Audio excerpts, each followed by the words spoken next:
Good afternoon. It's Wednesday, the 12th of June, 2019, just after 1 o'clock. Welcome to UK Column News. Your host today, Mike Robinson, myself, Brian Gerrish. Well, Boris has launched his campaign. We've all got to back Boris. We were talking about this on Monday's programme, of course. He says that the Conservative Party will not get a result at the next general election if they give the slightest hint that they want to go on kicking the can down the road with yet more delay. But he has this morning ruled out apparently a no-deal Brexit. So he claims he's going to deliver on Brexit, but I think Theresa promised that as well. My question really is, can we trust Boris? Do we want this man as Prime Minister? I don't think we do. Although we have been putting out a couple of tweets recently suggesting that Boris should be Prime Minister under these circumstances. This is his history while he was Foreign Secretary. We've got to keep this in mind, that Boris Johnson produced a video clip, among many others, in Gaziantep in Turkey, absolutely supporting the Syrian opposition, i.e. terrorists, the white helmets. And not only that, many people complaining about his support for Saudi Arabia. This is from December 2018 in The Independent. Boris Johnson took all expenses paid trip to Saudi Arabia days before Khashoggi murder. He keeps talking about Yemen, but the fact is that the support for the Syrian opposition, the Syrian rebels, the Syrian terrorists, this is related, I believe, to his absolute support for Saudi Arabia and his connections to Saudi Arabia. So he's taking money from them to go and visit Saudi Arabia there. He's also talking about Yemen. We've got the Saudis. He criticizes them in what kind of terms? Talking about people playing proxy wars. But as the campaign against the arms trade has been pointing out, they said he was a total disregard for Yemeni civilians by allowing arms sales to Saudi Arabia. They said that, look, this is what it's all about, isn't it? I'm content that the licensing of components for paveway bombs should go ahead, was what he said at the time. August 2016, Export Control Joint Unit responsible for licensing UK arms deals. They said that Johnson was content to advise that licensing of components for paveway bombs should go ahead. The UK at that time was estimated to have licensed the sale of £4.7 billion worth of arms to Saudi Arabia since the bombing began in March 2015. And a day after that sale was recommended, on approval of Boris Johnson, in August 2016, a village school in Yemen was hit by an airstrike from Saudi Arabia. So I'm not going to apologise for showing the next image. I do warn people that the next image is pretty unpleasant, but we've got to understand exactly what this man represents, because Boris was content. Boris was content for that to happen, and I think that's pretty obscene. Well, we can say the same thing, Mike, for many people within the British government, that the arms exports carry on, the wars overseas with British soft power at the background continue, and this man is one of those now seeking to become Prime Minister. That's the point. I completely agree with you, but he was personally responsible for the licensing as Foreign Secretary, for the continuing licensing of exports of arms to Saudi Arabia, which were used in this case. And so you're absolutely right, but we've got to ask the question, do we want this man as Prime Minister? And I would suggest not. Let's just remember what his attitude to the child abuse inquiry was as well. We have spaffed £60 million up the wall investigating historical child abuse, is what he said. He was criticised for this by some MPs, but never held to account for it. And that was LBC Radio, I believe. Absolutely, for that it was. Yeah. But we should all back Boris. This man, in my opinion, is not someone we should be backing. He is linked to some pretty reprehensible activities in the Middle East, and his attitude to investigations into child abuse are pretty reprehensible as well. Essentially, he was mocking it. I remember having a look at some of the images as he made that comment, and his face was quite red and blotchy, and to me he was under an immense amount of pressure. Why, when the subject was child abuse, I don't know. But the other point I think we ought to make for our audience is many people think that Boris Johnson is the buffoon, that he's a little bit of a silly public schoolboy. But when you get deeper into Mr. Johnson, people are saying to him, you really need to watch this man because politically, at least, he's very, very dangerous. So we don't seem to have any candidates of any stature, morality, or None at all. standing at all. Right. Probably not surprising, but bearing in mind we're talking about the Tory party here. But anyway, don't worry, because here is another candidate alongside Amal Clooney. And of course, this is Jeremy Hunt also standing. But what's he standing for? Well, media freedom, because again, they're pushing out a whole bunch of stuff about media freedom today. So this was back in April that Jeremy Hunt appointed Amal Clooney as the media freedom ambassador to fight for free speech worldwide. The aim was reported then to shine a spotlight on abuses and raise the price for those who would harm or lock up journalists. Locking up journalists, right? So we're going to raise the price for that. Our national interests are best served when our values of freedom are shared by other countries, he said at the time. Britain's job is to take that message to the world, and I will do everything possible to help journalists work in safety. Well, Amal Clooney has been giving a speech yesterday. Apparently a free media nurtures free people. So this is a little video clip that the Foreign Office has pushed out today. So yesterday she was addressing the Foreign Office ambassadors during the annual Leadership Week to talk about her work in defending journalists across the globe and the importance of the Foreign and Commonwealth Office's own efforts to defend media freedoms. So she said, the fight for media freedom is one of the key battles of our time. Journalists are under attack like never before. We've reached the point where there are few places in the world where journalists are not threatened. There is much more to be done, but the global decline in press freedom will not be reversed without real leadership. This campaign is the start of the fight. So there you go. This is what the Foreign Office are putting out. Today, journalists are under attack, but what are they talking? What types of journalism are they promoting? They're promoting the types of journalism that Boris Johnson supports, that are supporting terrorists in Syria and so on. So, you know, this is very interesting, but it ends up with this. In the battle between fact and falsehood, journalists are the referees of free societies. They would be if they were doing their jobs. Brian? Well, that's true, but I'll just add that apart from sheer hypocrisy in the way that the British government is putting over these things, what are they saying? By journalists, they don't mean free journalists. They mean journalists who've been trained and controlled by the state. This is what BBC Media Action is involved with, working with the Foreign and Commonwealth Office and the US State Department, training young, very gullible people overseas to produce journalists who will simply churn out the state line. And that's what the state calls free journalists, independent journalists, the ones who toe the line. Absolutely. So if the message here is that we should be raising the price for those who would harm or lock up journalists, and let's just remember that the British government itself has one locked up at the moment. That's Julian Assange. And also, I just want to once again highlight on the UK Column website, if you have a look at this box over here that says censored, click on that. Because just remind everybody once again about the Online Harms White Paper.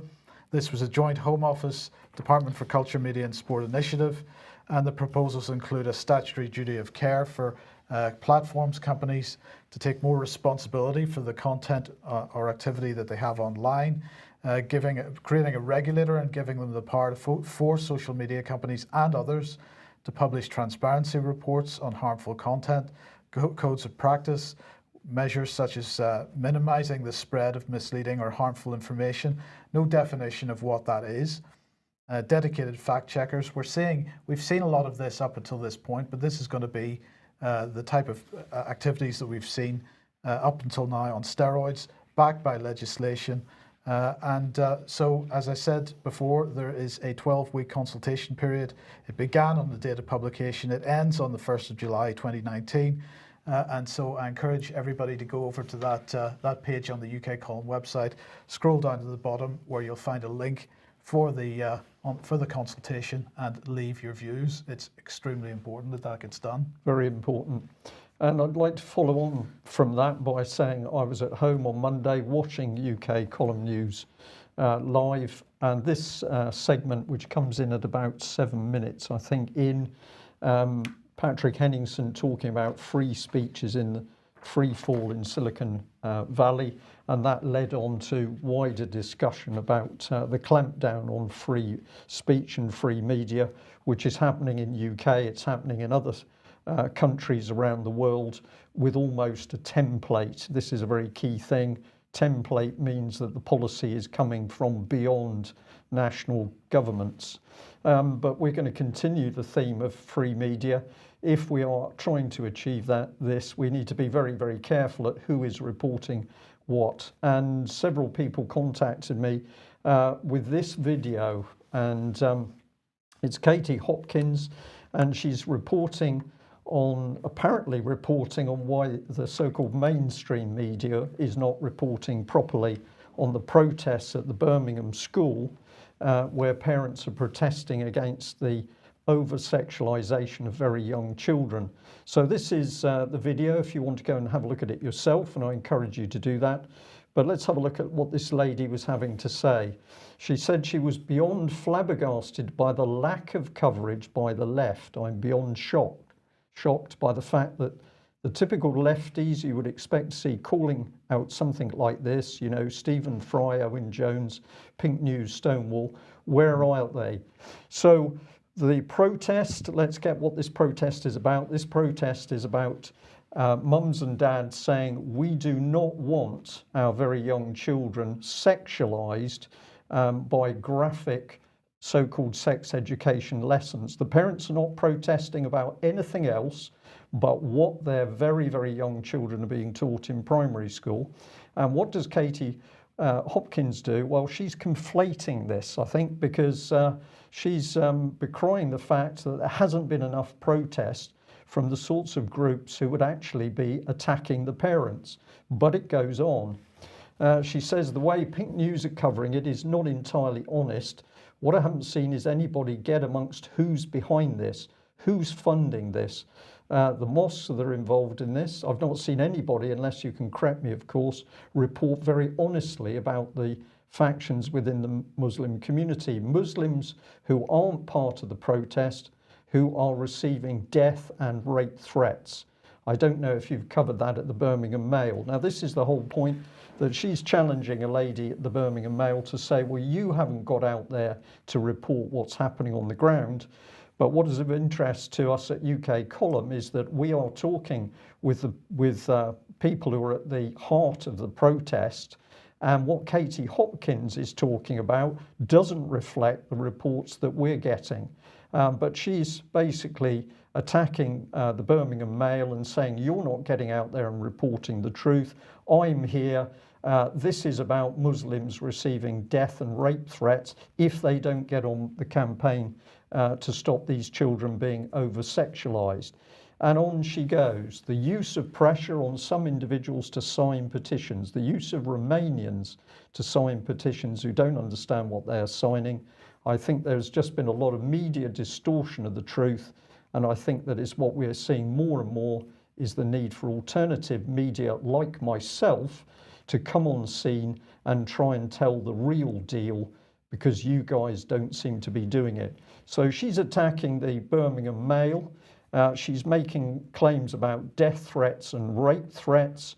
That is not what we're hearing about this very, very important protest. But back comes a question from the Mail, and this is the lady, Jane Hayes from the Birmingham Mail. And what are you going to be publishing, and where are you going to be publishing your findings and interviews, Katie? Is this something you're doing kind of independently? Well, I found that an interesting question, and maybe I misunderstood the answer, but this is what Katie Hopkins had to say. No, it's not something I'm doing independently. There's a very large American audience for this, and it's the reason why actually I try to involve local people. So I'm meeting the organizer later. I've been inside homes and around the school. So Mike, you can comment live on this one. What is she doing here? She's doing this for an American audience. So what is the interest for an American audience in what's happening in this British school in Birmingham? And is this the reason that she is spinning this to reflect, to effectively say that it's just the Muslim community that are protesting, because the reality is that this is a joint Muslim-Christian protest where parents have come together because they agree that the sexualization of the children is wrong. So she's spinning this for an American audience. And is this because, I don't know, somebody in that audience is actually supporting and funding her?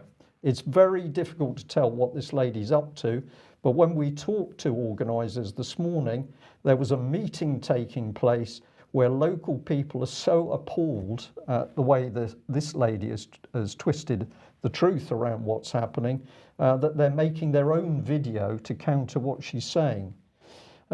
So she then tries to ram home the point by saying to the Birmingham Mail, or the lady in the Birmingham Mail, "Have you left your office today?" And then she complains that the paper's been effectively stalking her to report on what she's doing, but they won't even meet her.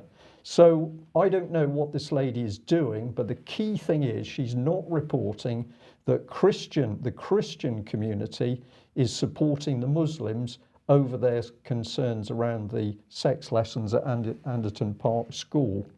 And if you follow it through, this is partly what Pink News was reporting, and I think this was right. They're pointing out that she's come out with this statement: "Islam disgusts me." So I think this is a political agenda that this lady is running. This is the Evening Standard reporting the source story. Katie Hopkins causes outrage after Nice attack by saying, "Islam disgusts me." And if you go to her page, what you can see prominently is that this page is pro-Israel, and she's advertising a new video here, Homelands. So I don't know what this lady is doing. The minimum she's doing is not reporting accurately, but it seems to me that she's gone to that school to stir the pot. She's hoping that she can actually get some outrage from the local community. For what end? To satisfy her American audience? Or perhaps possibly. Perhaps to satisfy the people that are behind her campaign, her operation. But it does interest me that there's not a discussion in this about whether the rights and wrongs of this kind of sex education at that age for children. There's no discussion about that. It's a discussion about Muslims. Yeah. So it seems to me that she has an objective there, which has got nothing to do with the children. Nothing to do with the children or the parents. And I'm going to stress once again that the protest is not against the LGBT community. What the parents are talking about is the education of their children. So if anybody's got any further information on this lady, we'd like to know. But I don't imagine that in her journalistic investigation, she'll be contacting the UK column to discuss the real situation with us. If she does, I'll be delighted to speak to her. Well, let's add this one into the mix, because several people sent us this as well. Thank you for that. And they're reporting that good old Guido Fawkes is showing that we've now got Channel 4 bosses blaming Brexit for sliding viewing figures. Do you think it's Brexit, Mike, or do you think people have had enough? Oh no, I think it's Brexit, all right, because Channel 4 has been absolutely disgracefully biased with respect to Brexit for a very long time, with journalists not asking, Christian Guru Murthy, for example, not asking questions of people, inquisitive questions of people, actually attacking people who happen to hold a pro-Brexit point of view. Yeah. And so if they're losing viewers, it's hardly surprising, because they're not being, they're failing to meet any standards of balance at all. Well, they get what they deserve. Absolutely. I think it was coming out there. Okay, well, if you like what we're doing and would like to support us, then please head over to ukcolumn.org/community, where you can take out a membership there and help us. Your help is much supported. I'm going to try again. Your assistance would be much appreciated. Okay, excellent. Now we've got a perfect example of where people have assisted, and I'd just like to say thank you very much. This is where the GoFundMe page for Georgia Pulican, the French lady who came over to England to talk about what was really happening to the yellow vests, and in particular the brutality of Macron's presidency and the French police. So up to £3,550. I'm going to say thank you so much for everybody that's donated to this page. I will produce an update on Georgia this coming Friday, so join us on Friday to hear more about that. And if you haven't yet picked up on what this lady's talking about, hopefully this will play. This is another little bit of film clip that was sent through to me, just showing the brutality of the French police. So obviously this man cornered against a shop window. He's surrounded by, what, 8, 9 police just hitting him over the head with their batons. So effectively he's defenseless, and they hit him over the head repeatedly and then pull him to the ground. So this is the state of France under EU policing system. And this is one of the reasons, of course, why we're desperately concerned about the plight of David Noakes and Lynn Thayer.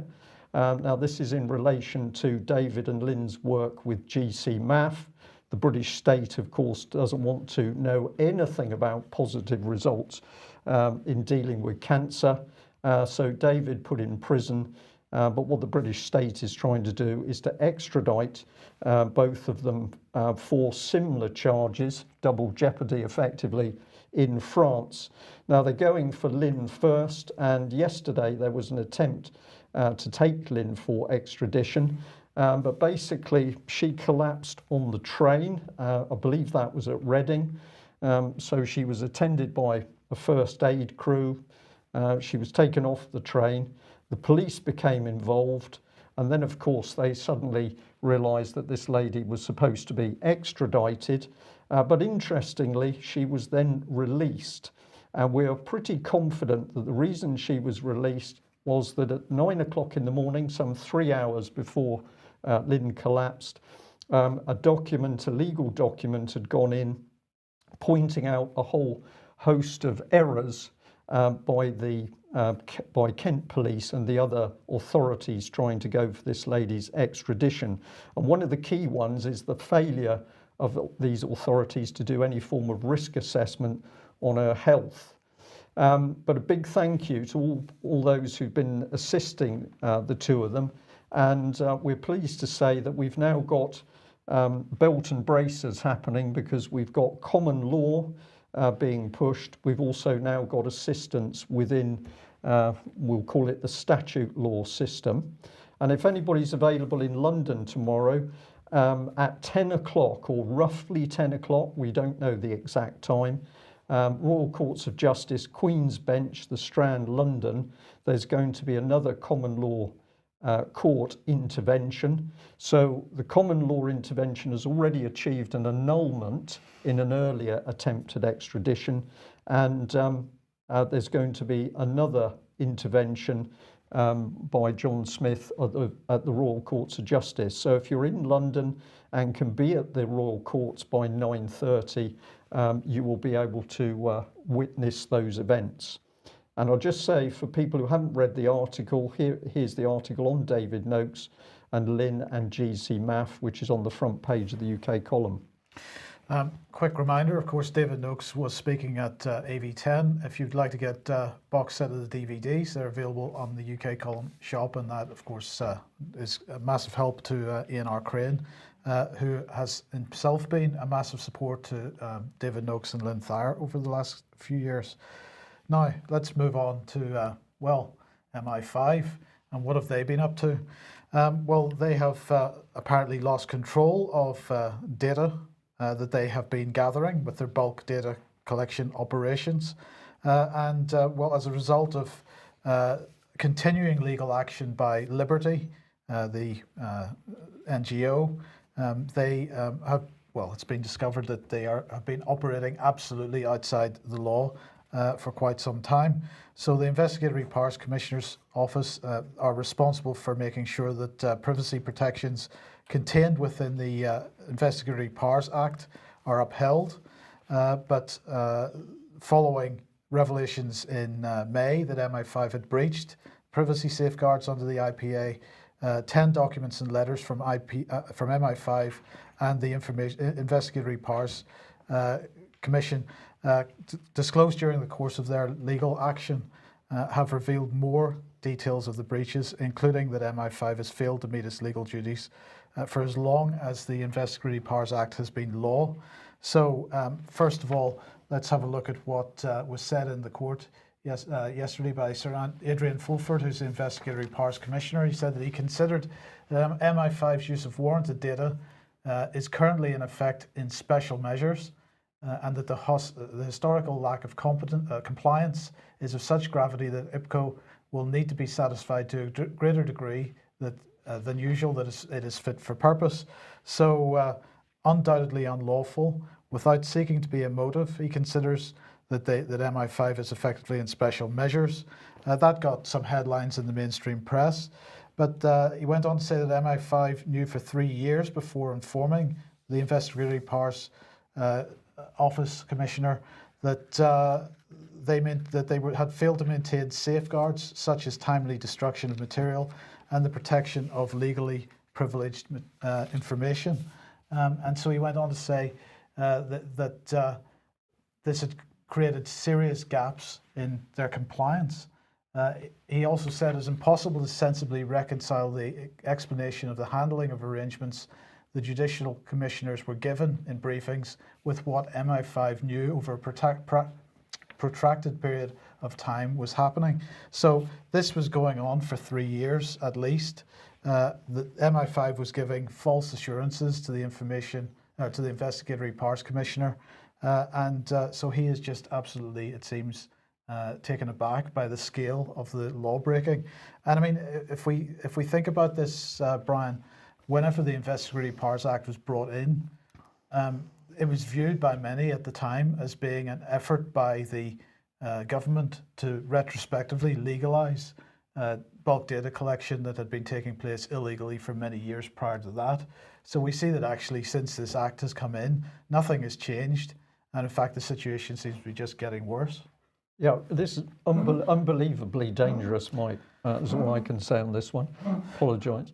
Okay, so let's move on then to Moldova. And this is quite an interesting little story. Many people may not have heard about it, but basically what's going on here? Well, first of all, Moldova, just a little country south of Ukraine, sandwiched between Ukraine and Romania there. It's been suffering a constitutional crisis over the last few days.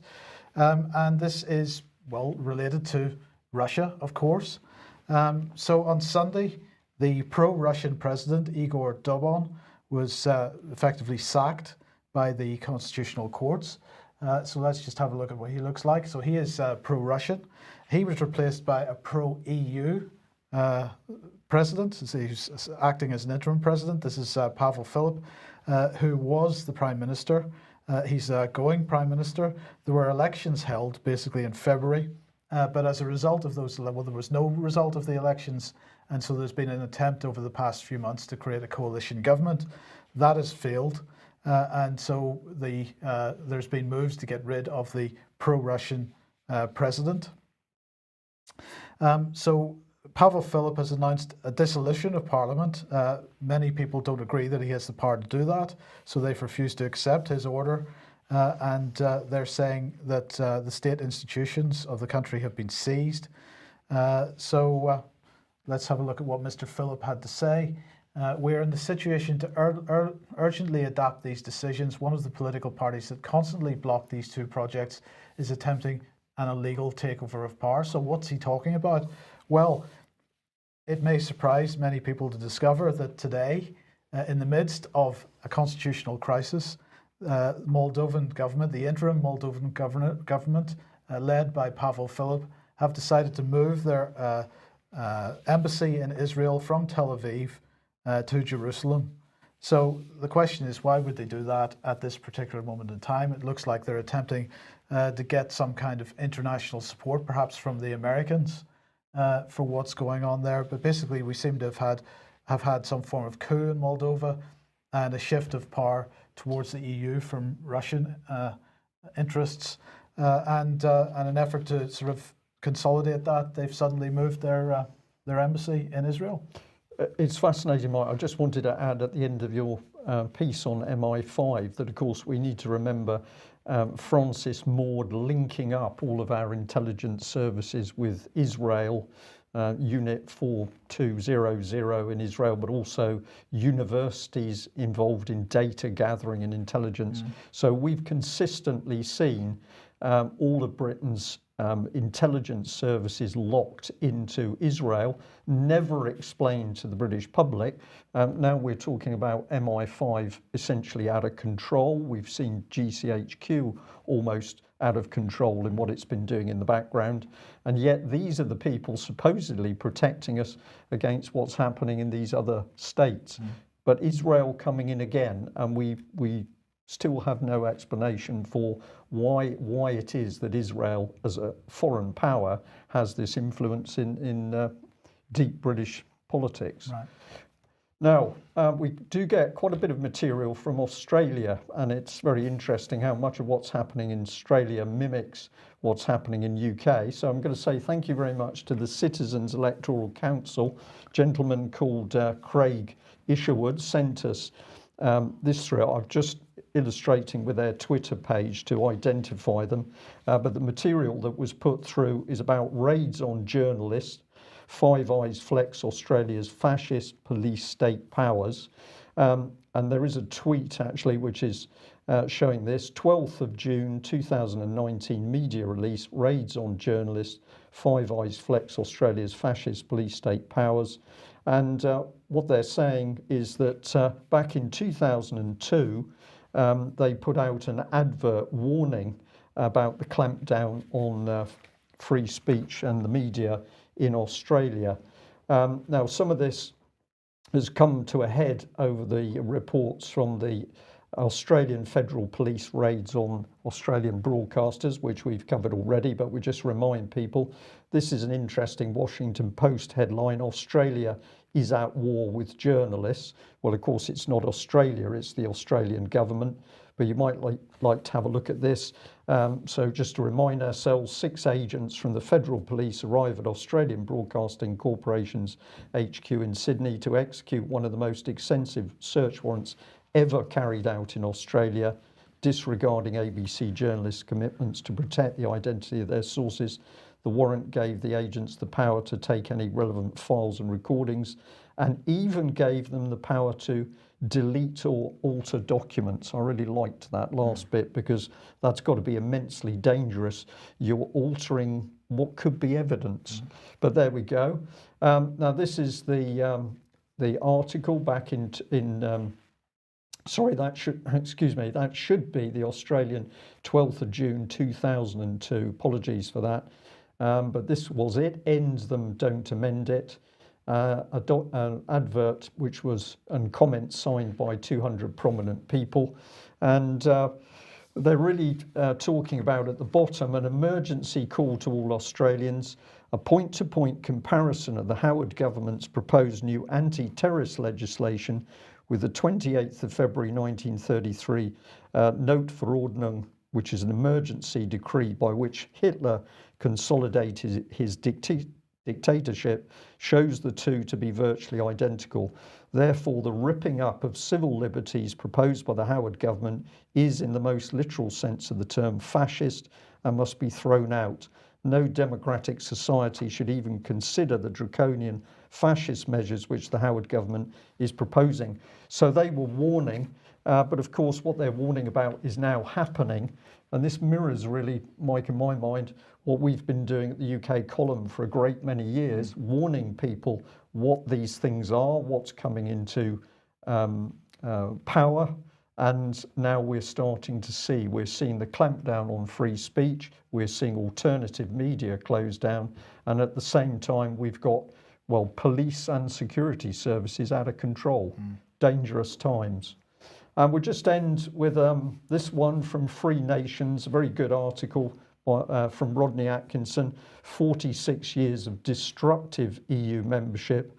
And with quite a lot of statistical analysis, he's having a look at the fact that we really haven't done well ever since we got involved with the EU.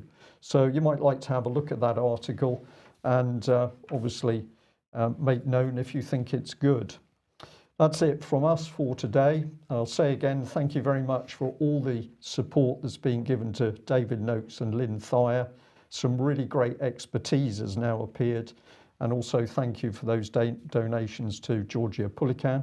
If you're not already a subscriber of UK Column, please consider taking out a subscription. We can only do what we do with your financial support. Thanks for joining us. Bye-bye. Bye-bye.